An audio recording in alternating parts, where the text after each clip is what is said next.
तकरीर सुनो।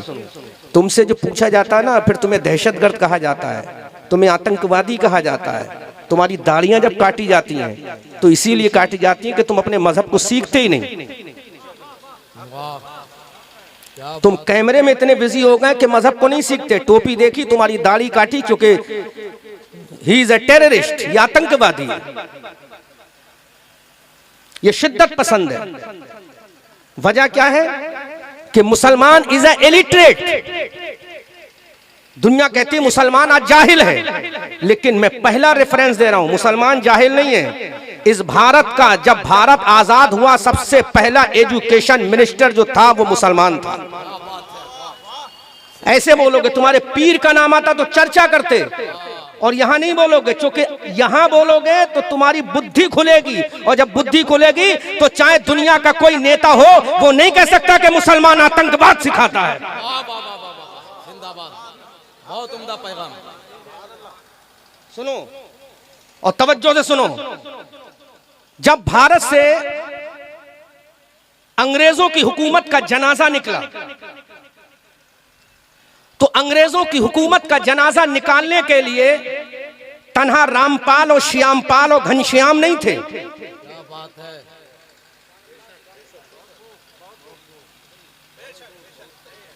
और एक चीज और बता दूं, मैं हूं कौन। मैं पहले थोड़ा सा अपने आप को इंट्रोड्यूस करा दूं। मैंने अपने मुल्क की, जो मेरा वतन है हिंदुस्तान, मैंने अपने मुल्क की नुमाइंदगी, अपने मुल्क की मोहब्बत का परचम दिल्ली के इंदिरा गांधी इंटरनेशनल एयरपोर्ट के टर्मिनल 3 से उड़कर एक जजीरा है जिसको वेस्ट इंडीज कहते हैं, नीचे रखो मोबाइल, एक जजीरा है जिसको वेस्ट इंडीज कहते हैं। उस वेस्ट इंडीज में एक छोटा सा टापू है, एक छोटा सा मुल्क है जिसको त्रिनिदाद एंड टोबैगो कहते हैं। क्या कहते हैं? त्रिनिदाद एंड टोबैगो, जहां का ब्रायन लारा है, उसी का शहर है सन फर्नांडो। 22.5 घंटे की जर्नी करके इंदिरा गांधी इंटरनेशनल एयरपोर्ट से जब मैं वेस्ट इंडीज के जजीरा त्रिनिदाद एंड टोबैगो में पहुंचा, तो वहां मैं 2 महीने का मेरा टूर था, यही तबलीगी मिशन मेरा। वहां के प्रधानमंत्री जब मुझसे मिलने आए तो उन्होंने मुझसे एक बात कही, वो सुनो, कोट करो मीडिया वालों।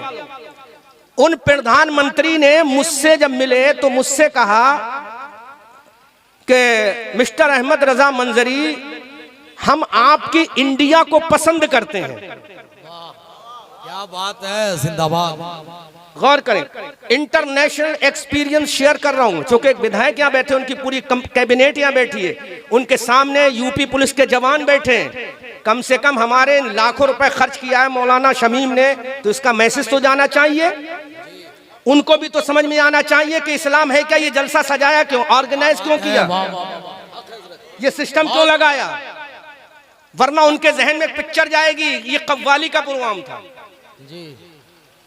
क्योंकि हमारे नेतागण कव्वाली समझते हैं, है ना। वजह क्या है कि हमने खुद कमी की। जब नेता हमारे जलसे में आते हैं तो उनको ज्यादा टाइम उनका वेस्ट नहीं कराना चाहिए। उनका एक एक वक्त, एक एक लम्हा, एक एक सेकंड, एक एक मिनट बहुत कीमती होता है, उसकी हमें रेस्पेक्ट करना चाहिए।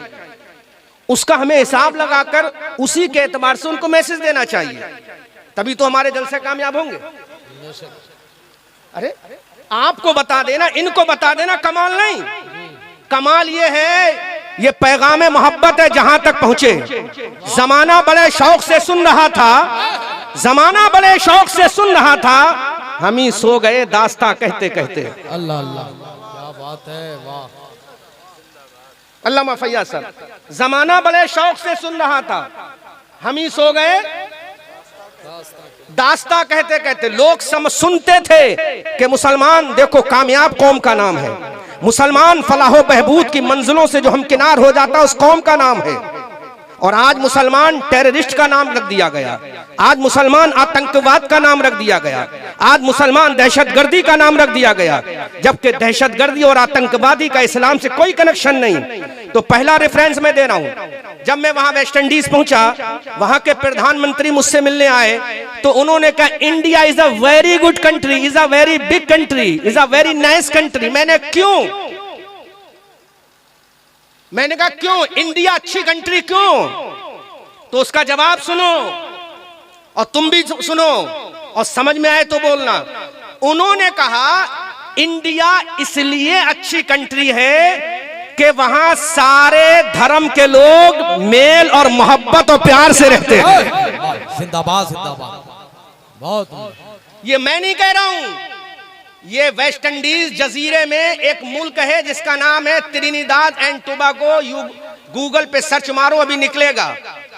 जहां के रहने वाले मिस्टर ब्रायन लारा हैं, उन्हीं के शहर की बात कर रहा हूं। उन्हीं के शहर में मैं गया था। उन्होंने कहा हिंदुस्तान में हिंदू भी रहता है, मुस्लिम भी रहता है, सिख भी रहता है, ईसाई भी रहता है, बौद्धा भी रहता है, जैन भी रहता है, पारसी भी रहता है, सब रहते हैं, फिर भी प्यारो मोहब्बत से रहते हैं। तो हमने कहा ऐ प्यारे, तुझे मालूम क्या है, दुनिया का सबसे पहला मनुष्य, दुनिया का पहला मैन, दुनिया का पहला इंसान, दुनिया का पहला आदमी वो दुनिया की किसी और कंट्री में नहीं आया, दुनिया के किसी और मुल्क में नहीं आया। दुनिया का पहला आदमी, दुनिया का पहला मनुष्य अगर आया है तो ये भारत की धरती है जहां पहला इंसान आया है। सुभान अल्लाह सुभान अल्लाह, बहुत उम्दा। जिंदाबाद जिंदाबाद। दुनिया का पहला मनुष्य, दुनिया का पहला इंसान अगर जन्नत से आया है तो यूरोप में नहीं आया, अमेरिका ब्रिटेन में नहीं आया, हॉलैंड में, चाइना और जापान में नहीं आया। यह हमारा मुल्क हिंदुस्तान है जहां दुनिया का पहला इंसान आया है, दुनिया का पहला मनुष्य आया है, दुनिया का पहला आदमी आया है, दुनिया का पहला नबी आया है जिनका नाम हजरत सैयदना आदम अलैहिस्सलाम है। ये बात के लिए अब यहीं से मैं अपनी तकरीर को आगे बढ़ाता हूं और मैं खिताबत के अंदाज में नहीं, एकेडमिक अंदाज में बोलूंगा, पॉइंट टू पॉइंट बोलूंगा। जब सबसे पहला इंसान जिसने धरती पर कदम रखा वो कौन थे? हजरत आदम। कौन थे? बोलो कौन थे? आदम। हजरत आदम अलैहिस्सलाम थे।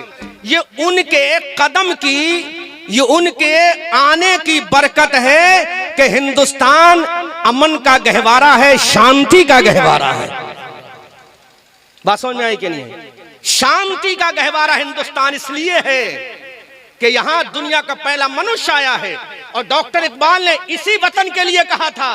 आज दुनिया वाले कुछ कहें, लेकिन हम ये बताना चाहते हैं, हम ही ने कहा था सारे जहां से अच्छा हिंदुस्तान हमारा, हम बुलबुले हैं इसके ये गुलसिता हमारा, मजहब नहीं सिखाता आपस में बैर रखना, हिंदी है हम, वतन है हिंदुस्तान हमारा। जिंदाबाद जिंदाबाद, सुभान अल्लाह सुभान अल्लाह।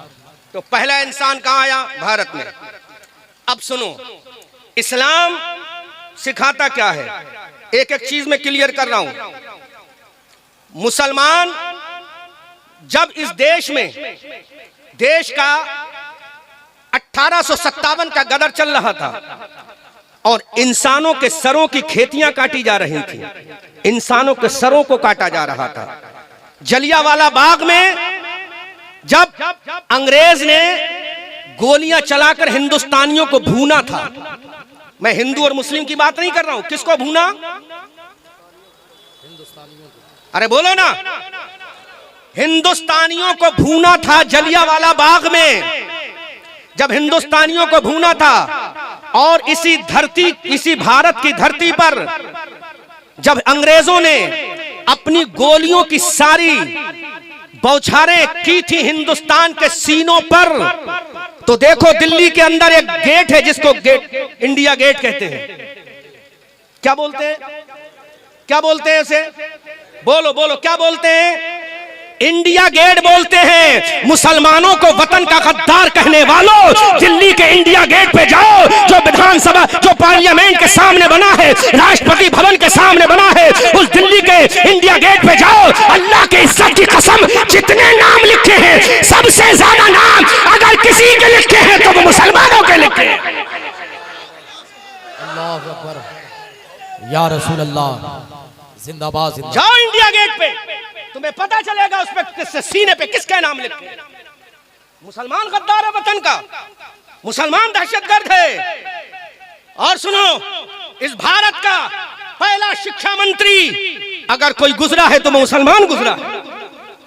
उसने कभी भेदभाव नहीं किया कि शिक्षा अपर कास्ट को मिलेगी, लोअर कास्ट को नहीं मिलेगी, SC ST को नहीं मिलेगी। उसने कभी नहीं कहा कि फुला को मिलेगी, ब्राह्मण को मिलेगी, उसको मिलेगी, सैयद को मिलेगी, मिर्जा को मिलेगी, मुगल को मिलेगी, अफगान को मिलेगी, पंडित को मिलेगी, फुला को मिलेगी। बल्कि उस शिक्षा मिनिस्टर ने कहा था यह भारत सबका है, शिक्षा का अधिकार सबका है, यहाँ जो भी रहता है वो भारत का वासी है, उसके दिल में भारत ऐसे धड़कता है जैसे हमारे सीने में दिल धड़कता है। वाह वाह वाह वाह, जिंदाबाद जिंदाबाद।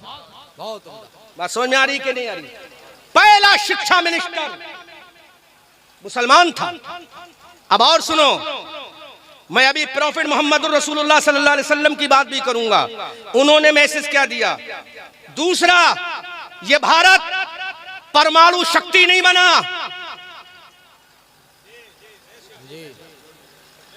वाह वाह वाह वाह, अरे बोलो भाई बोलो, क्या बात है। परमाणु शक्ति भारत नहीं बना, मिसाइल भारत के अंदर नहीं थे। सबसे पहले भारत को मिसाइल का तसव्वुर देने वाला, मिसाइल का ढांचा बनाने वाला, मिसाइल को बनाने की तरतीब देने वाला, मिसाइल का नक्शा बनाने वाला एक मुसलमान था जिसका नाम टीपू सुल्तान था।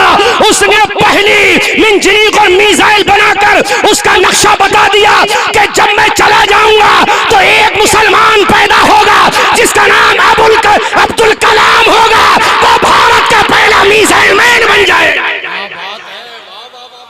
बोलो, अब भी मुसलमान को दहशतगर्द कहोगे तुम? तसव्वुर दिया टीपू सुल्तान ने। किसने दिया? बोलो किसने दिया? टीपू सुल्तान ने उसका नक्शा बनाया और उस नक्शे को आगे फॉलो करते हुए एक हिंदुस्तान का बाशिंदा मुसलमान जिसको APJ अब्दुल कलाम कहा जाता है, उन्होंने मिसाइल बनाई। और जब मिसाइल बनाई तो आज हमारा मुल्क इतना शक्तिशाली हो गया, हम ना अमेरिका से घबराते हैं ना अमेरिका के बाप से घबराते हैं। बात है, वाह, नहीं घबराते किसी से। क्यों? अगर अमेरिका तुझे अपनी ताकत पे नाज है तो हमें हिंदू मुस्लिम एकता पे नाज है। जिंदाबाद। हमें मत दिखा आंखें, हम तुझसे ज्यादा पावरफुल हैं। हजरात, मिसाइल बनाने वाला मुसलमान था। अब मैं अगले पॉइंट पर आता हूं। चूंकि हमारी महफिलों में जब वेल एजुकेटेड लोग आ जाएं, नुमाइंदे आ जाएं, गवर्नमेंट के सर्वेंट आ जाएं, कौम को लीड करने वाले आ जाएं, कौम के लीडरशिप करने वाले आ जाएं, कौम के लीडर आ जाएं, तो पैगाम ऐसा जाना चाहिए, लगना चाहिए कि इस्लाम है क्या। खाली नात खानी में, कसीदा गोई में, पीर परस्ती में टाइम नहीं खर्च होना चाहिए। नात जरूरत के मुताबिक, पीर की कसीदा गोई जरूरत के मुताबिक, लेकिन एक दो जात ऐसी है जिनकी कसीदा गोई से इज्जत भी सलामत है, ईमान भी सलामत है। एक जात खुदा की है, दूसरी जात मुस्तफा की। जिंदाबाद जिंदाबाद, सुभान अल्लाह सुभान अल्लाह। बहुत उम्दा। एक जात मुस्तफा की है, दूसरी जात, एक जात खुदा की है, दूसरी जात मुस्तफा की है। आगे बढ़ो। अब यह कहा जाता है कि मुसलमान वतन से मोहब्बत नहीं करता। इसको एक्सप्लेन कर रहा हूं। मुसलमान वतन से मोहब्बत, यह हम पर इल्जाम लगाया जाता है कि मुसलमान वतन से मोहब्बत नहीं करता। मुसलमान तो पाकिस्तान अरे पाकिस्तान भाड़ में जाए। मैं आपको बता दूं, यहाँ पुलिस वाले बैठे हैं, पाकिस्तान के 1965 में टैंक तोड़ने वाला एक मुसलमान था। जब पंजाब की सरहदों तक पाकिस्तान के टैंक आ चुके थे तो एक मुसलमान था जिसका नाम अब्दुल हमीद था। उसने पाकिस्तान के टैंकों को तोड़ के बता दिया, अरे जब तक भारत में मुसलमान रहेगा भारत का तिरंगा लहराता रहेगा। जिंदाबाद। नारे तकबीर, नारे रिसालत, ख्वाजा का हिंदुस्तान, मसलके आला हजरत। जिंदाबाद।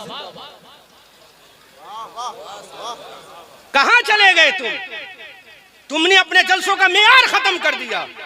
पाकिस्तान के टैंक आ चुके थे, अब्दुल हमीद खड़ा हो गया। और बुरा मत मानना, जो लोग कहते हैं कुरान जिहाद सिखाता है, जिहाद, लो जिहाद का एक्सप्लेन कर रहा हूं यहीं पर। वाह वाह वाह वाह। इस्लाम जिहाद सिखाता है। क्या सिखाता है? सिखाता है इस्लाम जिहाद। हम भी कहते हैं I accept Islam teach the jihad. इस्लाम जिहाद सिखाता है। लो सुनो पॉइंट, ये अब्दुल हमीद के दिल के अंदर, बोलो बोलो बोलो, अब्दुल हमीद के दिल के अंदर पाकिस्तान के टैंक उड़ाने का जज्बा कैसे आया? जब भी वो भी कलमे वाला मुल्क है, यहाँ भी कलमे वाले हैं, वहाँ भी कुरान वाले हैं, यहाँ भी कुरान वाले हैं, वहाँ भी नबी वाले हैं, यहाँ भी नबी वाले हैं, वहाँ भी शरीयत वाले हैं, यहाँ भी शरीयत वाले हैं, वहाँ भी तरीकत वाले हैं, यहाँ भी तरीकत वाले हैं। अब्दुल हमीद, तेरे सीने के अंदर ये टैंक तोड़ने का मिजाज कहाँ से आया? तो अब्दुल हमीद ने कहा कि मुझे मेरा धर्म कहता है जिस मुल्क में रहो उसके लिए जान भी दे दो, माल भी दे दो। वाह वाह वाह वाह, जिंदाबाद जिंदाबाद, बहुत बड़ा पैगाम, बहुत अच्छा, जिंदाबाद जिंदाबाद। ये किसने सिखाया? जिहाद ने सिखाया। जिहाद इस चीज का नाम नहीं। AK-47 उठाई और भून डाला, AK-56 उठाई और भून डाला, बम बारूद बरसा दिए। दाढ़ी वाले को देखा ट्रेनों में मार दिया, टोपी वाले को देखा मार दिया। ये मॉब लिंचिंग है। ना इस्लाम इजाजत देता है, ना कुरान इजाजत देता है, ना भारत का संविधान इजाजत देता है, ना भारत का कानून इजाजत देता है, ना भारत का आईन इजाजत देता है। अब्दुल हमीद ने कहा, पाकिस्तानियों, अगर तुम्हारा नाम अब्दुल रहमान है तो मेरा भी नाम अब्दुल रहमान है। अगर तुम गुलाम मुस्तफा हो तो मैं भी गुलाम मुस्तफा हूँ। अगर तुम कलमा पढ़ते हो तो मैं भी कलमा पढ़ता हूँ। अगर तुम कुरान पढ़ते हो तो मैं भी कुरान पढ़ता हूँ। अगर तुम काल नबी काल रसूल की सदाएं लगाते हो तो मैं भी काल नबी काल रसूल की सदाएं लगाता हूँ। अगर तेरी धरती पर मदरसे हैं तो मेरे हिंदुस्तान में भी मदरसे हैं। अगर तेरे वतन में खानकाहें हैं तो मेरे वतन में भी खानकाहें हैं। अगर तेरे वतन में मस्जिदें हैं तो मेरे वतन में भी मस्जिदें हैं। तुम अपने मुल्क के लिए लड़ो, हम अपने मुल्क के लिए लड़ेंगे। अब्दुल हमीद ने ऐलान किया, पाकिस्तानियों, जब तक भारत के कलेजे पर एक भी मुसलमान रहेगा भारत का तिरंगा लहराता रहेगा। जिंदाबाद माशाअल्लाह। बोलो, टैंक तोड़े विधायक जी? नहीं तोड़े? तोड़ा कि नहीं तोड़े? फिर भी हमसे कहते हो, हमसे ये गिला है कि वफादार नहीं। हम वफादार नहीं, तुम भी तो वफादार नहीं। हमसे ये गिला है कि वफादार नहीं, हम वफादार नहीं, तुम भी तो दिलदार नहीं। टैंक तोड़े कि नहीं तोड़े? जबकि कलमे वाला मुल्क वो भी है, वहां भी कुरान पढ़ा जाता है कि नहीं? वहां भी ला इलाहा इल्लल्लाह मुहम्मदुर रसूलुल्लाह पढ़ा जाता है, यहाँ भी ला इलाहा इल्लल्लाह पढ़ा जाता है। वहां भी मोहम्मदुर रसूलुल्लाह की सदाएं हैं, यहाँ भी हैं। लेकिन अब्दुल हमीद ने कहा, मैं जिस मुल्क में रहूंगा उस मुल्क का वफादार रहूंगा और बता दूंगा पाकिस्तानियों, हम तुम्हारे टैंक तोड़ के बता देंगे कि भारत हमारा था, हमारा है और हमारा रहेगा। ये तेरे बाप का नहीं, ये मेरा भारत ख्वाजा पाक का है। जिंदाबाद जिंदाबाद, सुभान अल्लाह सुभान अल्लाह, बहुत उम्दा। तो अब ये टाइटल अब्दुल हमीद को किसी मस्जिद के मुल्ला ने नहीं दिया। जो टाइटल मिला है अब्दुल हमीद को, ये किसी मदरसे के मौलवी ने नहीं दिया, ये गवर्नमेंट ऑफ इंडिया ने दिया है। पहले तो वो अब्दुल हमीद था, जब पाकिस्तान के टैंक तोड़े तो वीर अब्दुल हमीद हो गया। बोलो कौन हो गया? बोलो जोर से बोलो। फिर भी हमसे ये गिला है कि वफादार नहीं। हम वफादार नहीं, तुम भी तो दिलदार नहीं। हम वफादार नहीं, तुम भी तो दिलदार नहीं। बोलो, वीर अब्दुल हमीद का टाइटल किसने दिया? किसी मुसलमान ने नहीं दिया, किसी मदरसे ने नहीं दिया, किसी मस्जिद ने नहीं दिया। वीर अब्दुल हमीद का टाइटल जो मिला है वीर का, ये हमारे भारत के कानून ने दिया, भारत के संविधान ने दिया, लॉ ऑफ द भारत ने दिया, भारत की गवर्नमेंट ने दिया और बता दिया कि भारत के कलेजे पर एक तरफ उसके सीने के अंदर हिंदू की धड़कन है, एक तरफ मुस्लिम की धड़कन है, एक तरफ क्रिश्चियन की धड़कन है, एक तरफ ईसाई की धड़कन है। जब ये धड़कन इकट्ठी होती है तो एक जिस्म बनता है, उसी जिस्म का नाम हिंदुस्तान है। जिंदाबाद। उसी जिस्म का नाम हिंदुस्तान है, उसी वजूद का नाम हिंदुस्तान है, उसी धरती का नाम, उसी वतन का नाम, उसी जन्मभूमि का नाम, उसी जाए विलादत का नाम, उसी हमारे जाए तवल्लुद का नाम। सारे जहां से अच्छा हिंदुस्तान हमारा, हम बुलबुलें हैं इसके ये गुलसिता हमारा। मजहब नहीं सिखाता आपस में वैर रखना, हिंदी हैं हम, वतन है हिंदुस्तान। तो हमें आतंकवादी मत कहना। आतंकवादी और कहो तो डिबेट कर लेना हमसे। क्या बात है, वाह वाह वाह वाह वाह। डिबेट कर लेना हमसे, जिस चैनल पे चाहो आओ, लेकिन चैनल वाले बुलाते किसके हैं? किराए के टट्टुओं को बुलाते हैं। किसी पढ़े लिखे मौलवी को बुलाकर देखो, 2 मिनट के अंदर धज्जियां उड़ा देगा। बात समझ में आ रही है? किराए के टट्टुओं को मत बुलाओ, पढ़े लिखे दानिश्वर एजुकेटेड को बुलाओ। एक पॉइंट और आउट कर रहा हूं बाबा, सुनो, उम्र का आखिरी हिस्सा है, सुनो, तवज्जो करो। तो पहला शिक्षा मिनिस्टर जिसने शिक्षा में कोई भेदभाव नहीं किया, वो कौन था? बोलो कौन था? कौन था? अरे जोर से बोलो, कौन था? जिसने भारत को मिसाइल का तसव्वुर दिया, वो कौन था? जिसने मिसाइल बना के भारत के लिए समर्पित कर दिया, वो कौन था? जिसने पाकिस्तान के टैंकों को तोड़ा, वो कौन था? इंडिया गेट पे जिसके सबसे ज्यादा नाम लिखे हैं शहादत में, वो कौन है? 1857 में जिसने जिहाद आजादी का फतवा दिया, वो कौन था? जजीरा इंडोमान निकोबार के काला पानी की कैद में जो चला गया, वो कौन था? अंग्रेजों की सूली पे चढ़ गया, वो कौन था? अंग्रेजों के फंदे पे जो चढ़ गया, वो कौन था? अल्लामा किफायत अली काफी का नाम वो कौन था? मुसलमान था। अल्लामा काफी इन किफायत रहमतुल्लाह अलैह को जब अंग्रेज फांसी के फंदे पर चढ़ा रहे थे, तो उन्होंने कहा था, मौलाना किफायतुल्लाह काफी, कोई आखिरी तमन्ना हो तो बोलो, कोई आखिरी आरज़ू हो तो बोलो, कोई आखिरी ख्वाहिश हो तो बोलो। तो अल्लामा किफायतुल्लाह काफी ने फांसी के फंदे पर चढ़ने के वक्त कहा था, अंग्रेजों सुनो, तुम भी रहोगे, तुम भी खत्म हो जाओगे, मैं भी दुनिया से चला जाऊंगा, लेकिन ये जमीन भी खत्म हो जाएगी एक दिन, लेकिन याद रखना, नाम शाहाने जहां मिट जाएंगे, लेकिन यहाँ नामे पाके मुस्तफा और पंजतन रह जाएगा, कोई गुल बाकी रहेगा ना, चमन रह जाएगा, पर रसूलुल्लाह का दीन हसन रह जाएगा। अतलसो कम ख्वाब की पोशाक पर नाज़ा न हो, इस तने बेजान पर खाली कफन रह जाएगा। जिंदाबाद जिंदाबाद, नारे तकबीर, नारे रिसालत, जिंदाबाद जिंदाबाद। तवज्जो तवज्जो तवज्जो, जोर से बोलो सुभान अल्लाह। समझ में आया? अब मैं एक्सप्लेन कर रहा हूं जो इस्लाम का प्रचार और प्रसार करने वाली जात है। बोलो बोलो बोलो बोलो। देखो विधायक जी, माफी चाहूंगा, अगर आपके फरंदा विधानसभा का कोई मुसलमान गलत काम कर दे तो ये मत कहना कि इस्लाम आतंकवाद है। वो खुद तो गलत हो सकता है, लेकिन इस्लाम गलत नहीं हो सकता। अहमद रजा मंजरी तो गलत हो सकता है, लेकिन कुरान गलत नहीं हो सकता। अल्लाह, हमारी दुआ है दोबारा फिर तुम विधायक बन के जाओ। क्या बात है। और हम बता दें, आपके दोस्त हैं, हमारे बड़े भाई हैं, वो पूर्व वक्फ मिनिस्टर जनाब इज्जतमां शहीदुल इस्लाम साहब, हाँ हमारे बड़े भाई हैं, वो बरेली के भौजीपुरा के विधायक हैं, पहले की सरकार में वो वक्फ मिनिस्टर रहे, हमारे बड़े भाई हैं शहीदुल इस्लाम अंसारी साहब। समझ में आ रहा है? और उनके वालिद मोहतरम इस्लाम साबिर साहब, बड़ा सियासी कनेक्शन है हमारा उनसे, और ऐसा कनेक्शन नहीं, जिस्म और रूह वाला कनेक्शन है हमारा उनसे।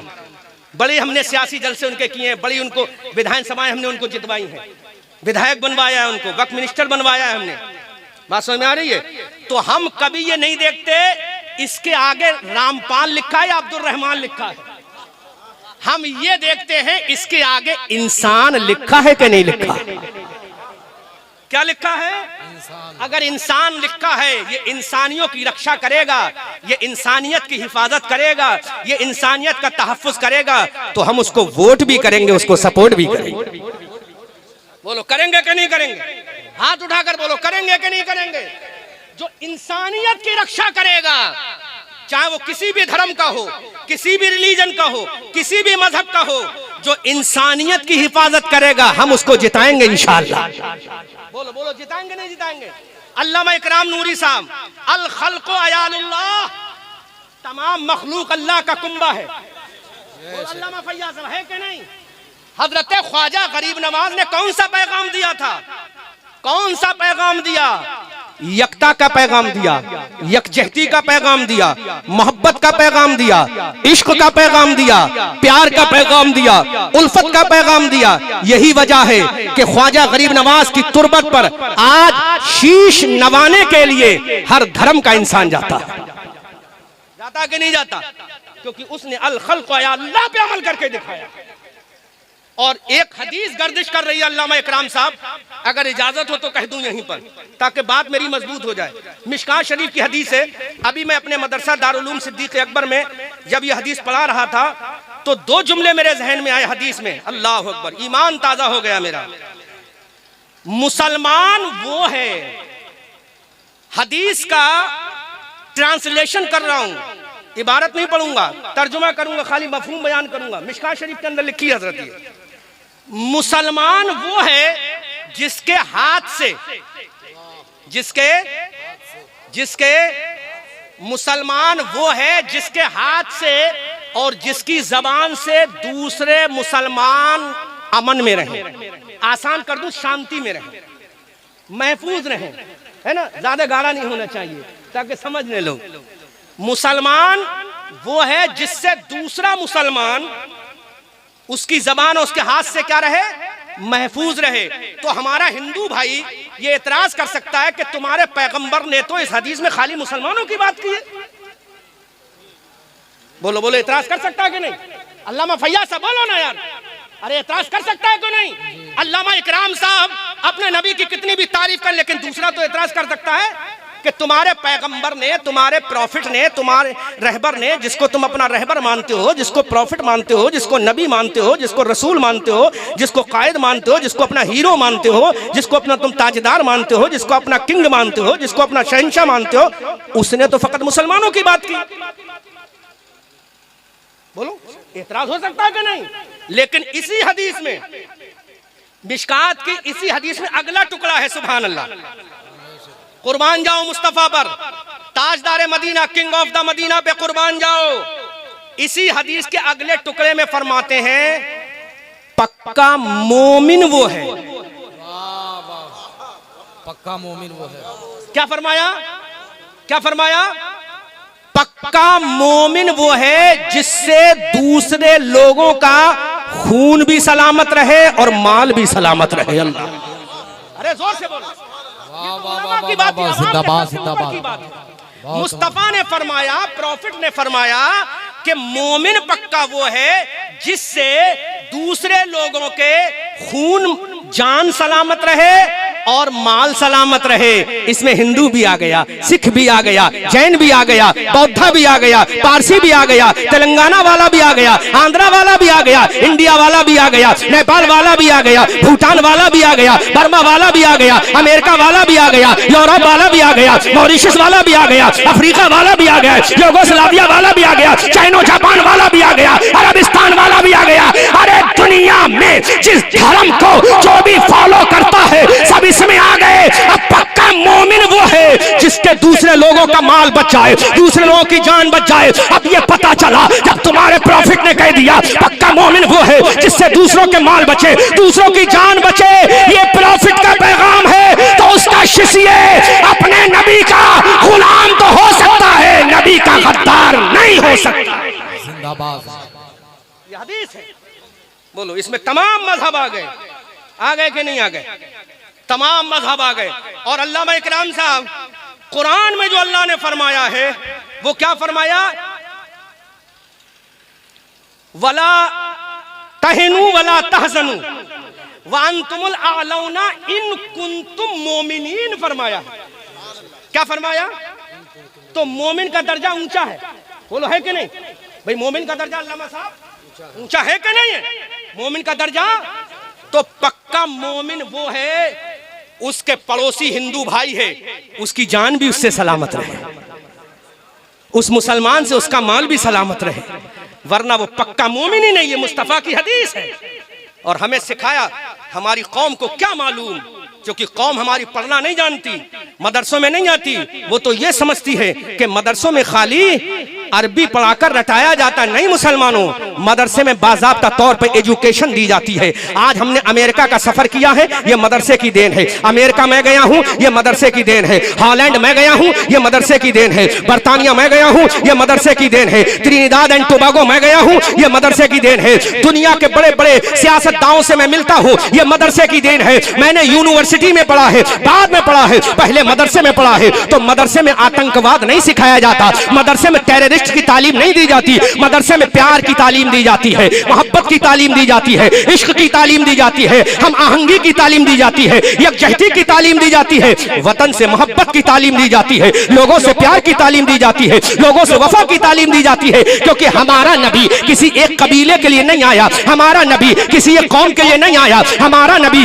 किसी एक दुनिया वाले के लिए नहीं आया, हमारा नबी किसी एक मुल्क के लिए नहीं आया। हमारे नबी प्रॉफिट मोहम्मद रसूलुल्लाह पूरी दुनिया के लिए नबी बनकर आए हैं। क्योंकि अल्लाह ने फरमा दिया वमा अरसलनाका इल्ला रहमतल लिल आलमीन, ऐ रसूल मैंने आपको तमाम जहान के लिए रहमत बनाकर भेजा। अब मेरा नबी हिंदू के लिए भी रहमत है, मेरा नबी मुस्लिम के लिए भी रहमत है, मेरा नबी क्रिश्चियन के लिए भी रहमत है, मेरा नबी मलयालम के लिए भी रहमत है, मेरा नबी दुनिया के हर इंसान के लिए रहमत है। जो खुदा का बंदा है, जो खुदा का बंदा है, उसके लिए मेरा मुस्तफा रहमत है।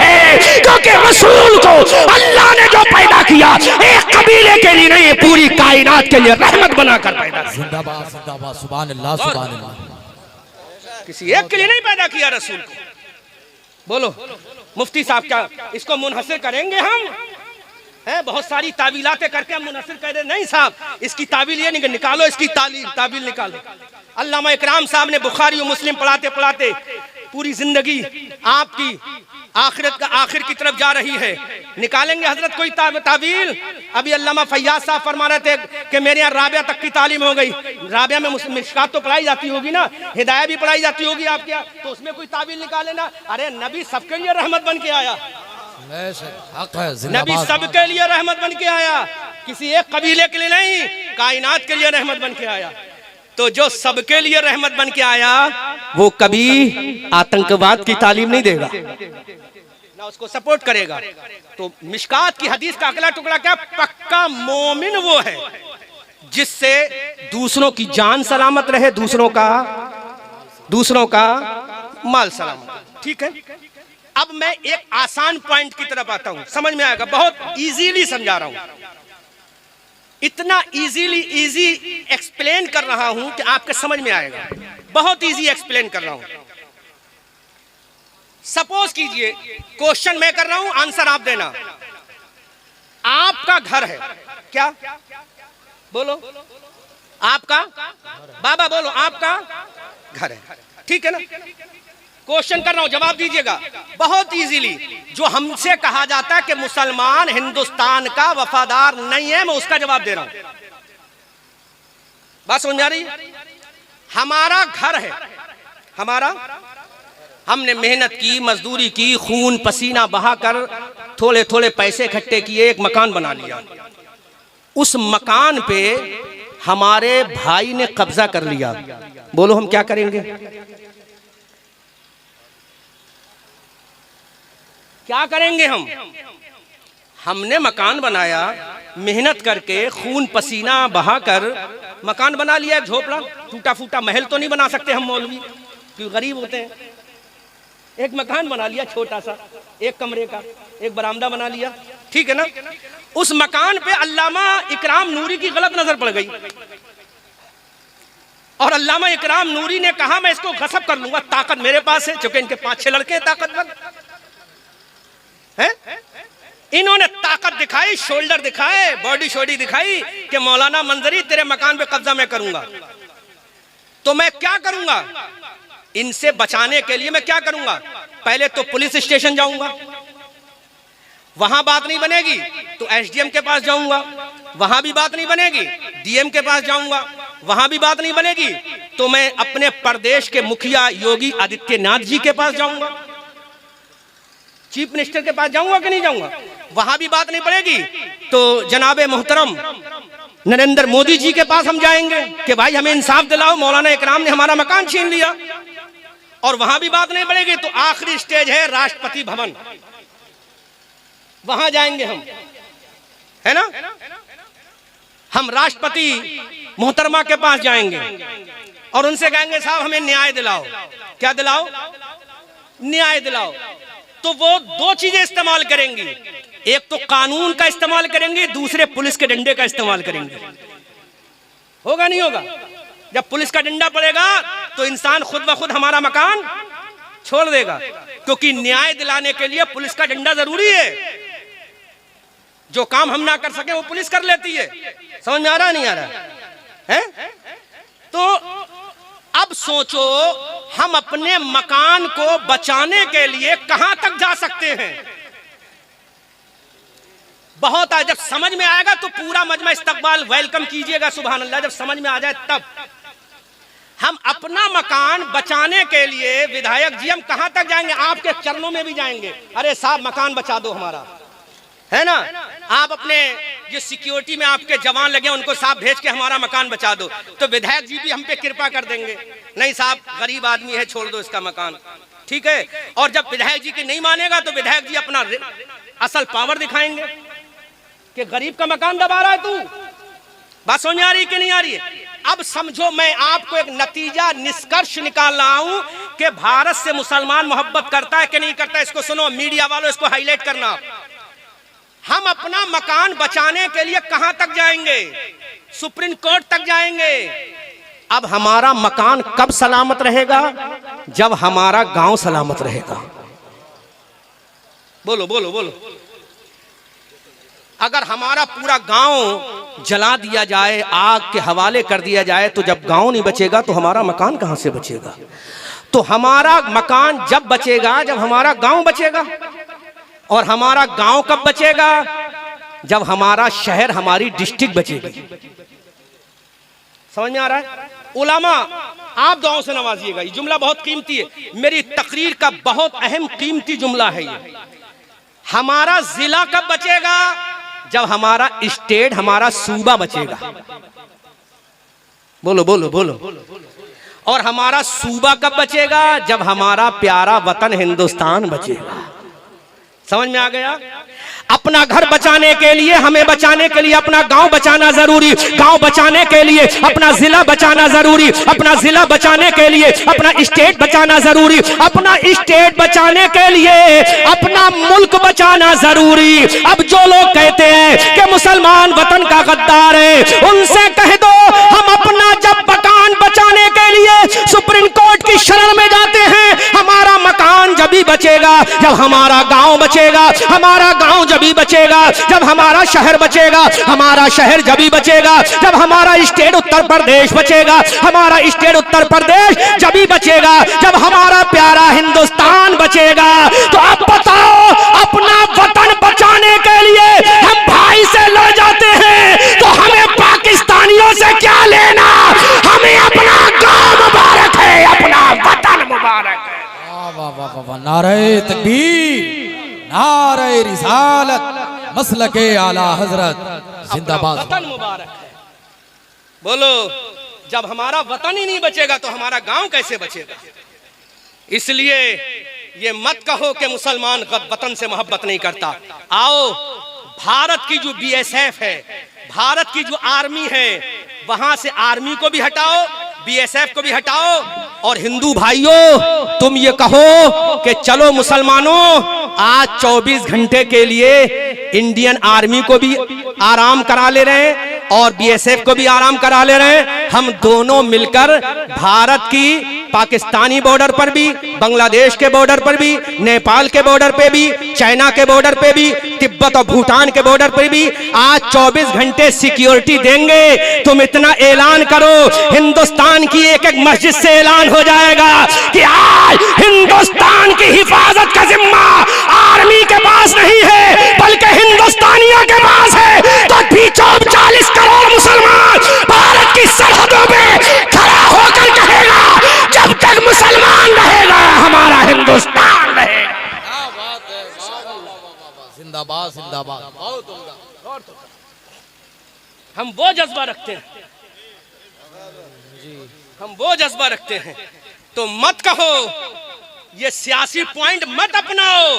हाँ, इससे वोट तो मिल सकते हैं लेकिन देश टूटेगा। इससे देश की अखंडता खंडता में बदल जाएगी। देश को एक रखना है तो दोनों को लेकर चलना पड़ेगा।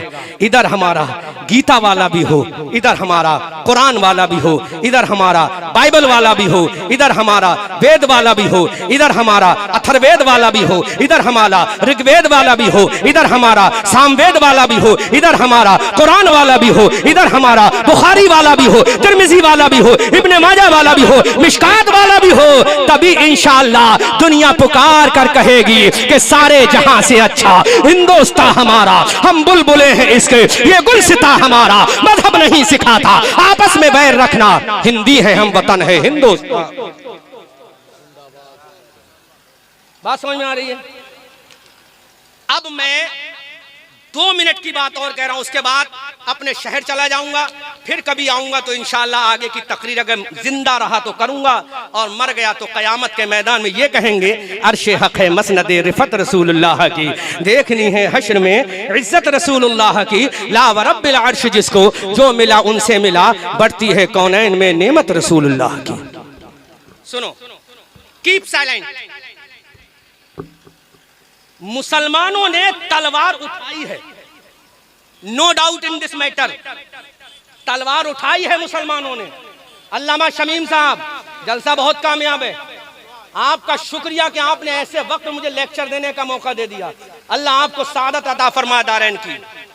इस्लाम में तलवार उठी है, आई एक्सेप्ट, लेकिन तलवार उठी कब है? देखो, गौर करो, हमारे नबी ने, प्रॉफिट ने, मोहम्मद सल्लल्लाहु अलैहि वसल्लम ने 53 साल की उम्र है। कितनी उम्र? कितनी उम्र है हमारे नबी की?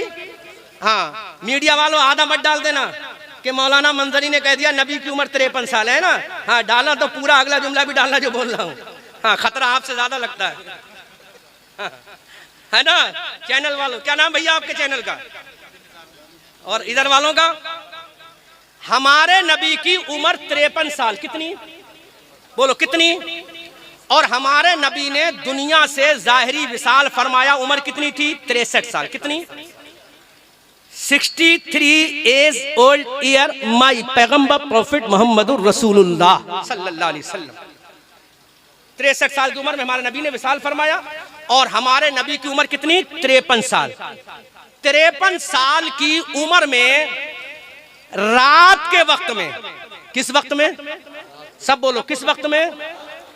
गौर करना पढ़े लिखे लोगों, सियासतदान हजरात, गौर करना, प्रॉफिट की बात कर रहा हूं जो बानी इस्लाम है। हमारे नबी की उम्र 53 साल। कितनी? बोलो कितनी? कितनी बोलो, जोर से बोलो यार। 50 3 53 साल। अच्छा हजरत, आपकी उम्र कितनी हो गई? 61 साल। अच्छा, तो ये बताइए मुझे, आपका जो गांव है, क्या नाम है उस गांव का? सोनबरसा। सोनबरसा में रात में आपको अपना गांव छोड़ना पड़े तो खुशी खुशी छोड़ोगे या किसी मजबूरी की वजह से छोड़ोगे? बोलो बोलो यार, बोलो। अरे भाई, क्यों छोड़ोगे आप अपना गांव यार? हम बरेली में रहते हैं, बरेली हमें बहुत अजीज है, अपनी जान से ज्यादा अजीज है हमें अपना बरेली, अपनी जान से ज्यादा अजीज है हमें अपना उत्तर प्रदेश, अपनी जान से ज्यादा अजीज है हमें अपना भारत, क्योंकि हमारी कब्र इसी भारत में बनना है, हमारा जनाजा इसी मिट्टी में दफन होना है। तो हमारे नबी की उम्र है 53 साल। कितनी? 53 साल में रात के सन्नाटे में हमारे नबी ने अपनी जन्मभूमि, अपनी पैदाइश की धरती, जहां हमारे नबी पैदा हुए, उस धरती का नाम है मक्का शरीफ, जो हमारे नबी की जन्मभूमि है। उस जन्मभूमि को हमारे नबी ने रात में, जब पूरा मक्का सो रहा था, तो हमारे नबी रात में अपनी जन्मभूमि, अपनी पैदाइश की जगह मक्का को छोड़कर 53 साल की उम्र में दूसरे मुल्क जा रहे हैं। हमारे नबी क्या खुशी खुशी गए थे? अरे कोई तो वजह रही होगी, नबी गए होंगे।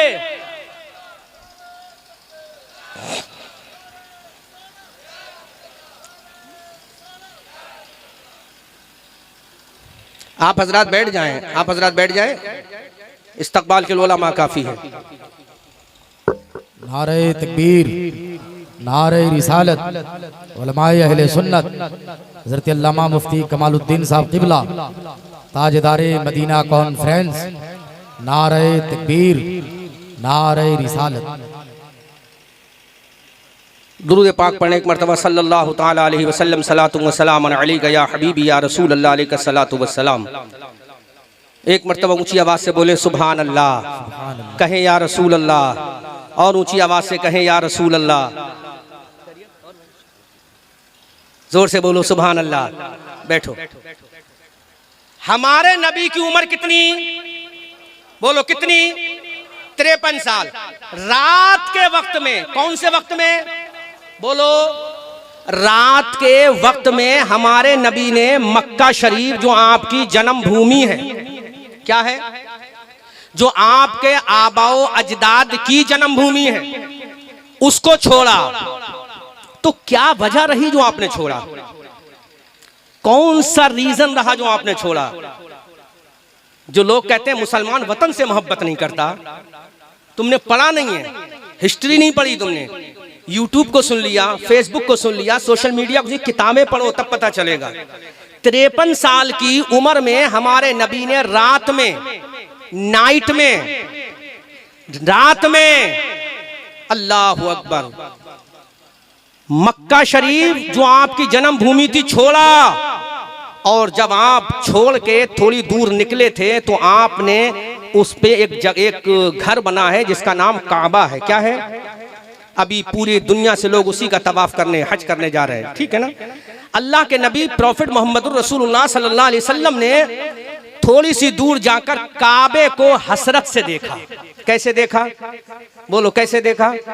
समझो आज के बाद तुम्हें कोई नहीं कहेगा कि मुसलमान वतन का गद्दार है, अगर तुमने सुन लिया और जवाब दे दिया।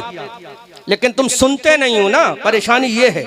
सुन लो और जवाब देना लोगों को। अब 53 साल की उम्र में हमारे नबी ने रात के वक्त में अपनी जन्म भूमि को छोड़ा और काबे को हसरत भरी निगाह से देखकर फरमाया, ऐ काबे, मैं तुझे कभी ना छोड़ता अगर मेरी कौम मुझे ना निकालती। कितना दर्द भरा ये जुमला मेरे पैगंबर ने फरमाया होगा। ऐ काबे, मैं तुझे कभी ना छोड़ता अगर मेरी कौम मुझे यहां से ना निकालती, क्योंकि मैं पैदा यही हुआ हूं। ऐ मक्का, तू मेरे बाबा अब्दुल्ला की जन्म भूमि है, तू मेरे परदादा की जन्म भूमि है, तू मेरे ग्रैंडफादर की जन्म भूमि है। ऐ काबा, तू मेरे आबा अजदाद की जन्म भूमि है, मेरे माता पिता की जन्म भूमि है, मेरे घर वालों की जन्म भूमि है, मैं कभी ना छोड़ता।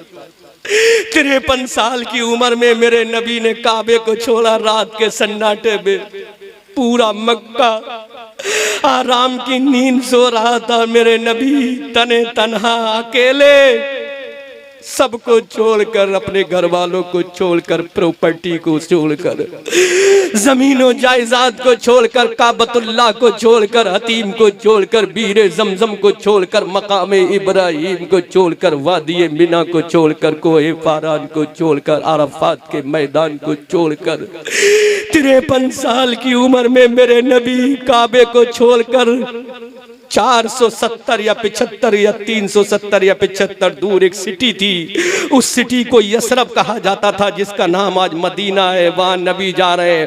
पूछो मेरे नबी के दिल से कैसी गुजरी होगी जब मेरे नबी ने अपनी जन्मभूमि को छोड़ा होगा।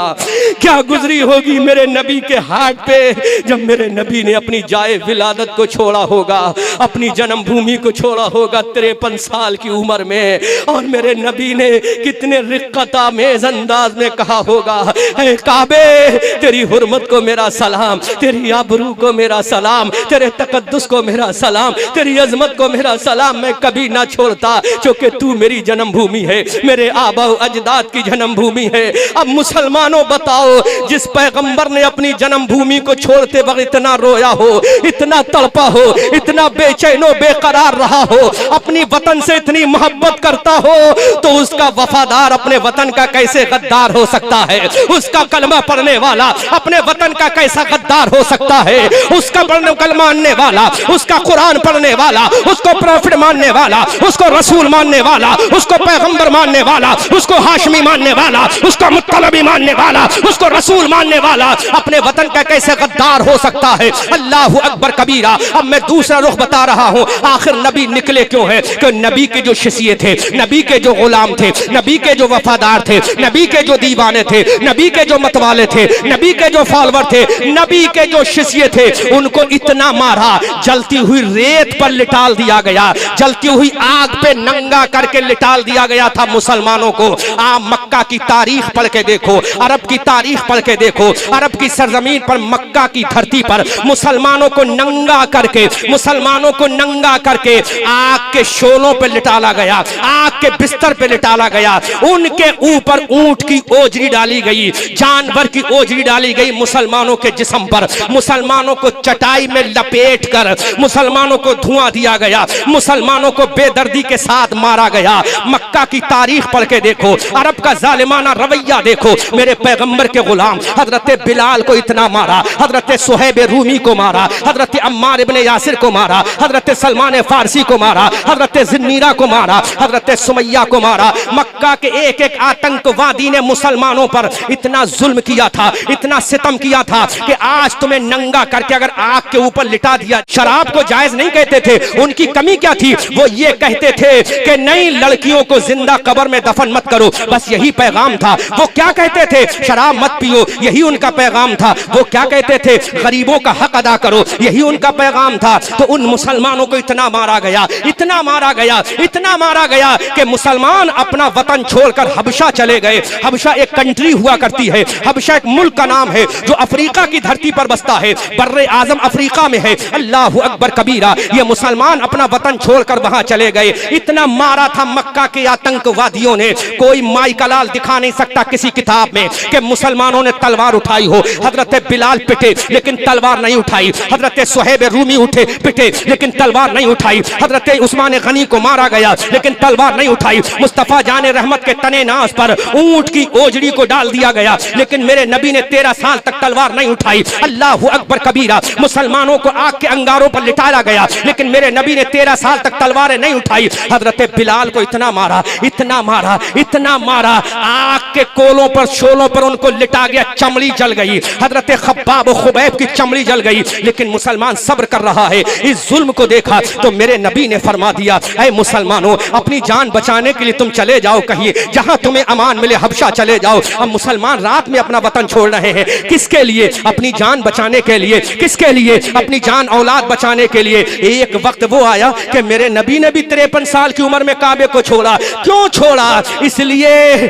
ताकि यहाँ जुल्म होना बंद हो जाए। अब मुसलमानों गौर तो करो, फिर भी हमसे ही कहा जाता है कि मुसलमान वतन का गद्दार है। पैगंबर रो रहे हैं, पैगंबर अश्कबार हैं, आंखों से अश्क जारी हैं पैगंबर के, और इरशाद फरमाते हैं, ऐ काबे मैं तुझे कभी ना छोड़ता। अल्लाहु अकबर कबीरा। 13 साल तक मुसलमान पिटते रहे, 13 साल तक मुसलमानों का खून बहता रहा, 13 साल तक मुसलमानों की चमड़ियां उधेड़ी जाती रही, 13 साल तक मुसलमानों को मक्का के एक एक आतंकवादी ने छोड़ा नहीं था, खाना बंद कर दिया। 3 साल तक पहाड़ के गार में, पहाड़ की एक गुफा में 3 साल तक मुसलमानों का सोशल बाइकाट करके उस गार में बंद कर दिया, उस गुफा में बंद कर दिया। बोलो मुसलमानों ने कौन सी तलवार उठाई? बोलो पैगंबर ने कौन सी तलवार उठाई? अब मैं दूसरा रुख बता रहा हूं। अब मेरे पैगंबर मक्का को छोड़कर 53 साल की उम्र में खुशी खुशी तो नहीं गए होंगे, हंसते मुस्कुराते तो नहीं गए होंगे। अब मेरे नबी 53 साल की उम्र में जब मक्का छोड़कर मदीना चले गए, अरे आतंकवादियों, तब तो तुम्हें सुकून आ जाना चाहिए था। लो मक्का को छोड़ दिया, अब तो चैन से रहो। मक्का की गलियों को छोड़ दिया, अब तो चैन से रहो। काबतुल्लाह के बसने वालों, अब तो तुम चैन से रहो। लेकिन मेरे नबी मदीना चले गए। इन मक्का के आतंकवादियों का कलेजा अब भी ठंडा ना हुआ। इन्होंने पूरा लश्कर तैयार किया, एक फौज तैयार की, एक टीम तैयार की, एक लश्करी तैयार किया और 1000 एक कसीर तादाद का लश्कर तैयार करके ये मुसलमानों को मारने के लिए मदीना चले गए। अब बताओ इसमें मुसलमानों की गलती क्या है? हजरात गौर करो, सेल्फ डिफेंस का कानून तो हमारा वतन भी देता है, हमारा संविधान देता है। डॉक्टर भीमराव अंबेडकर ने भी हमें सेल्फ डिफेंस का कानून दिया है। आज गवर्नमेंट ऑफ उत्तर प्रदेश हमें रिवॉल्वर का लाइसेंस प्रोवाइड करती है, अपनी जान बचाओ। हमें बंदूक का लाइसेंस प्रोवाइड करती है, अपनी जान बचाओ। हमें लाइसेंस देती है, अपनी जान बचाओ। क्यों देती है? क्योंकि जान बचाना हर हिंदुस्तानी का हक है। जान बचाना करवाना हर हिंदुस्तानी का राइट है। अल्लाह के नबी 353 साल की उम्र में मक्का छोड़कर मदीना चले गए, लेकिन इन आतंकवादियों को अब भी चैन ना पड़ा। वहां लश्कर लेके चले गए, फौज लेके चले गए। अल्लाह के नबी सल्लल्लाहु अलैहि वसल्लम ने जब देखा कि अभी आतंकवादी लश्कर लेकर आ गए, तो मेरे नबी ने फरमाया, अरे मैंने मक्का छोड़ दिया, अब तुम क्यों आए हो? अब तो चैन से रहने ने दो मुसलमानों को। नहीं साहब, अब भी आतंकवादियों ने चैन से नहीं रहने दिया मुसलमानों को। अब मेरे भाइयों, पढ़े लिखे लोगों, सियासतदानों, हुक्मरानों, अब मैं आपको हाथ जोड़कर ये पैगाम देता हूं, अब बोलो, अगर आपके ऊपर कोई हमला करेगा तो आप क्या करोगे? आप पहले तो अपना वतन छोड़ दोगे कि हो सकता है अब हम बच जाएं, अपना शहर छोड़ दोगे, हो सकता है अब हम बच जाएं, अपना गांव छोड़ दोगे, हो सकता है अब हम बच जाएं, लेकिन फिर भी दुश्मन ना माने, फिर भी आतंकवादी ना माने, अब बोलो तुम क्या करोगे? तो हमारा कानून ये कहता है, हमारा संविधान ये कहता है, हिंदुस्तान का एक्ट ये कहता है, अब अपनी जान की हिफाजत करो, चाहे जैसे करो, अपनी जान की हिफाजत करो, चाहे जैसे करो, अपने मुल्क की हिफाजत करो, चाहे जैसे करो, अपने बच्चों की हिफाजत करो, चाहे जैसे करो। अब ये मक्का के आतंकवादी जब मक्का से मदीना पहुंच गए, मुसलमानों पर फ्लाइंग अटैक करने के लिए, मुसलमानों के कलम करने के लिए सरों को, मुसलमानों को काटने के लिए, तो मेरे पैगंबर ने इरशाद फरमाया, ऐ मुसलमानों, अब ये आतंकवादी यहां भी हमें चैन से नहीं बैठने देंगे, लिहाजा ऐसा करो, अब चलो मैदान में फैसला होगा, अब चलो फील्ड में फैसला होगा। तो मेरे पैगंबर 313 मुसलमानों लेकर बदर के मैदान में पहुंचे, जो सिटी ऑफ मदीना से थोड़ी सी दूर पर एक मैदान है जिसका नाम बदर है। जैसे हमारे यहाँ मैदान होते हैं, ऐसी अरब में भी एक मैदान है जिसका नाम बदर है। 313 मुसलमान वहां गए। कितने? 313। उनके पास तलवारें भी नहीं थी, उनके पास हथियार भी नहीं थे, उनके पास वेपन्स भी नहीं थे। उधर कई सौ की तादाद में काफिर थे, हर तरह की तलवारें उनके पास, बर्छियां उनके पास, भाले उनके पास। अल्लाहु अकबर कबीरा। अब मेरे नबी अपने सहाबा को लेकर गए। अब मैं हाथ जोड़कर तुमसे पूछना चाहता हूं, जब दुश्मन हमारी गर्दन काटने के लिए आए तो बोलो अब हम क्या करेंगे? अब हमें कौन सा तरीका अपनाना पड़ेगा? अब हमें कौन सा हरबा इस्तेमाल करना पड़े? अब हमें कौन सा कानून इस्तेमाल करना पड़े? तो हमारा संविधान कहता है, अपनी जान बचाने के लिए गवर्नमेंट ऑफ उत्तर प्रदेश आपको लाइसेंस देती है, गवर्नमेंट ऑफ इंडिया आपको लाइसेंस देती है। डॉक्टर भीमराव अंबेडकर का लिखा हुआ कानून आपको संविधान की इजाजत देता, अपनी जान की रक्षा करो, जान की हिफाजत करो। तो मेरे पैगंबर ने अपनी जान की हिफाजत करने के लिए, मुसलमानों की जान की हिफाजत करने के लिए, अल्लाह के नबी भी मैदान बदर में चले गए। फिर मक्का के आतंकवादियों से कहा, देखो तलवार मत चलाओ, हम तलवार चलाने के लिए नहीं आए, तुम किसी के बच्चों को मत काटो, तुम किसी के बच्चों को यतीम मत करो, किसी के बूढ़े माँ बाप को बेसहारा मत करो, किसी की औलाद को लाचार और मजबूर मत करो। लेकिन मक्का के आतंकवादी ताकत के नशे में थे, ताकत के गुरूर में थे, ताकत का इतना नशा था कि हम आज मुसलमानों को काट के रख देंगे। हजरात, अब जो लोग कहते हैं इस्लाम तलवार से फैला है, वो जरा गौर तो करें मेरी इस तकरीर के आखिरी पॉइंट पर। अल्लाहु अकबर कबीरा। अब मेरे नबी मैदान बदर में चले गए तो मेरे नबी के दामाद हैं, मेरे नबी के चचाजाद भाई हैं, जिनका नाम है हजरत अली। क्या नाम है उनका? हजरत अली, जिनको शेर खुदा कहा जाता है। हजरत अली से मेरे नबी ने फरमाया, अच्छा अली जाओ, अब तलवार का जवाब तलवार से दो, क्योंकि अब ये मानने वाले नहीं हैं, अब ये समझने वाले नहीं हैं। क्योंकि जब किसी को कैंसर हो जाता है तो कैंसर का ऑपरेशन कराना पड़ता है, जब तक कैंसर का ऑपरेशन नहीं होगा कैंसर ठीक नहीं होगा। अगर किसी की हड्डी टूट जाए ऑपरेशन किया जाता है, ऑपरेशन करने के लिए अब हथियार उठाना पड़ता है, अब सीजर उठाना पड़ते हैं, अब तलवार छोटे छोटे हथियार उठाना पड़ते हैं। हम डॉक्टर से पूछना चाहते हैं, तुमने विधायक की सर्जरी की होगी, तुमने एमपी की सर्जरी की होगी, तुमने एमएलए की सर्जरी की होगी, बोलो जिस एमपी एमएलए विधायक के ऊपर तुमने अपना हथियार रखकर उसके जिस्म को काटा होगा, क्या उसने अपने सिक्योरिटी गार्ड से कहा था इसको गोली से भून दो? क्या उसने अपने बॉडी गार्ड से कहा था इसको भून दो? नहीं, क्योंकि विधायक ये जानते हैं, एमपी ये जानते हैं, सांसद ये जानते हैं, एमएलए ये जानते हैं, राष्ट्रपति ये जानते हैं, नेता ये जानते हैं कि ये डॉक्टर जो आज हमारे ऊपर हथियार चला रहा है, ये दुश्मनी में नहीं चला रहा है, बल्कि हमारे मरज को ठीक करने के लिए चला रहा है। अल्लाहु अकबर कबीरा। अब मेरे नबी ने बदर के मैदान में जब देखा कि किसी तरह से मानने वाले नहीं है, तो तलवारें उन्होंने निकाल ली आतंकवादियों ने। तो मेरे नबी ने अपने दामाद से कहा, अली जाओ, अब तलवार का जवाब तलवार से दे दो, क्योंकि हमने मक्का को छोड़ दिया, इनको सुकून ना मिला, मेरे बिलाल को मारा, इनको सुकून ना मिला, सुमैया को शहीद कर दिया, इनको इनको सुकून ना मिला, अम्मार इब्ने यासिर को मारा, इनको सुकून ना मिला, सलमान फारसी को मारा, इनको सुकून ना मिला, हजरत नबी करीम के सहाबा को मारा, सुकून ना मिला। अब उस वक्त में मेरे नबी ने सहाबा को जंग करने की इजाजत दी है। अब बोलो, अगर ये जज्बा ना होता तो अब्दुल हमीद हिंदुस्तान का फातेह कैसे बन जाता?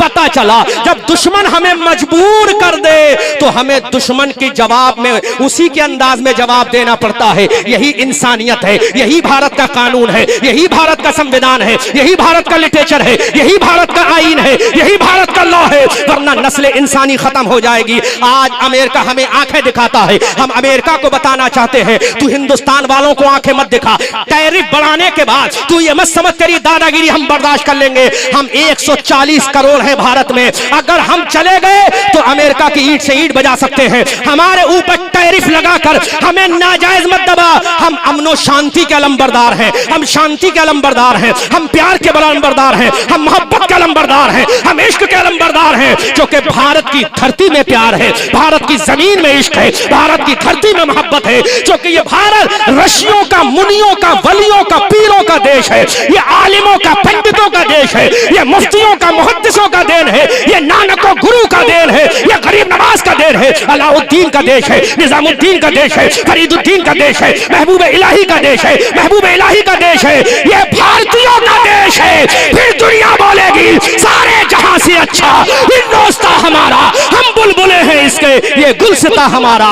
मजहब नहीं सिखाता आपस में बैर रखना, हिंदी है हम, वतन है Hind.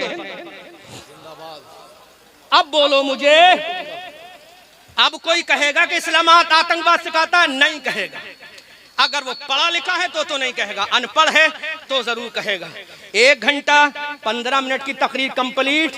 When I will come to return your village, I will deliver speech after this matter if I will alive in the world। अगर दुनिया में जिंदा रहा तो फिर कभी इस गांव में आया तो आगे की तकरीर करूंगा, और मर गया तो यही कहेंगे मुस्तफ़ा जाने रहमत पे लाखों सलाम, शमे बज़्मे हिदायत पे लाखों सलाम, शहरे यारे इरम ताजदारे हरम, नौबहार शफाअत पे लाखों सलाम। मुसलमानों, सिमट कर दीन के मरकज़ पे आ जाओ, अभी कुदरत को तुमसे खिदमत इस्लाम लेना है, न समझोगे तो मिट जाओगे। सुन्नी मुसलमानों, तुम्हारी दास्ता तक भी न होगी। दास्तानों में हिंदुस्तान जिंदाबाद, आईन हिंद पाइंदाबाद, हमारा इस्लाम जिंदाबाद, हमारा कुरान पाइंदाबाद। अस्तगफिरुल्लाह रब्बी मिन कुल्लि ज़ंबिन व अतूबु इलैह। मौला करीम मुझ नाचीज़ अहमद रज़ा मंजरी बरेलवी से जो भी गलती हुई हो मैं एलानिया तौबा करता हूँ, उलमा को गवाह बनाकर, और कलमा पढ़ता हूँ। आप भी कलमा पढ़ें, अशहदु अल्ला इलाहा इल्लल्लाह व अशहदु अन्ना मुहम्मदन अब्दुहु व रसूलुहु। ए रज़ा ये अहमद नूरी का फैज़ नूर है, हो गई मेरी गज़ल पढ़कर कसीदा नूर का। वमा तौफीक़ी इल्ला बिल्लाह। अस्सलामु अलैकुम व रहमतुल्लाह।